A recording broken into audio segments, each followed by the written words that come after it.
দর্শক, জ্বালানি তেলের আরও খবর জানাতে পাবনার ঈশ্বরদী থেকে সরাসরি যুক্ত হচ্ছেন সহকর্মী বায়জিৎ বোস্তামি।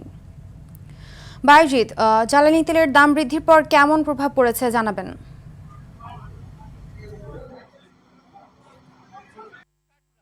ফারহিনা, আমি এই মুহূর্তে আছি ঈশ্বরদীর ফেইথ ফিলিং স্টেশনে।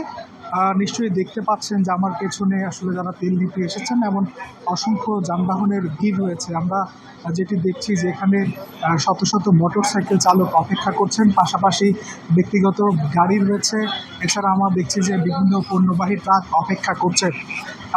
এই পাম্পটিতে আমরা দেখছি যে আসলে অকটেন এবং ডিজেল বিক্রি করা হচ্ছে, তবে এই যে তেল দেওয়া হবে এই খবরে একেবারে ভোর থেকে এই পাম্পার সামনে এসে তারা লাইন দিয়েছেন। আর দাম বৃদ্ধির বিষয়ে আমি বেশ কয়েকজন আসলে তেল নিতে আসা যারা চালক রয়েছেন, মোটরসাইকেল আরোহী রয়েছেন, তাদের সঙ্গে কথা বলেছি। তারা যেটি বলছেন যে আসলে মিশ্র প্রতিক্রিয়া দেখিয়েছেন।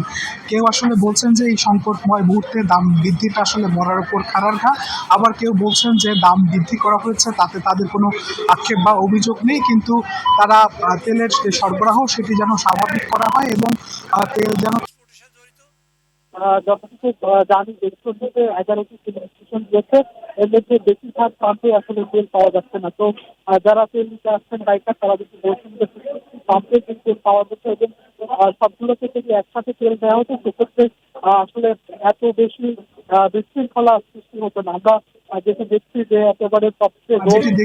একেবারে তপ্ত রোদ উপেক্ষা করে ঘন্টার পর ঘন্টা সিরিয়ালে দাঁড়িয়ে থেকে আসলে তেল নেওয়ার জন্য অপেক্ষা করছেন। তো সব মিলিয়ে বলা চলে যে তেলের যে সংকটের কারণে ভোগান্তি, এই ভোগান্তি একেবারে কিছুতেই কাটছে না।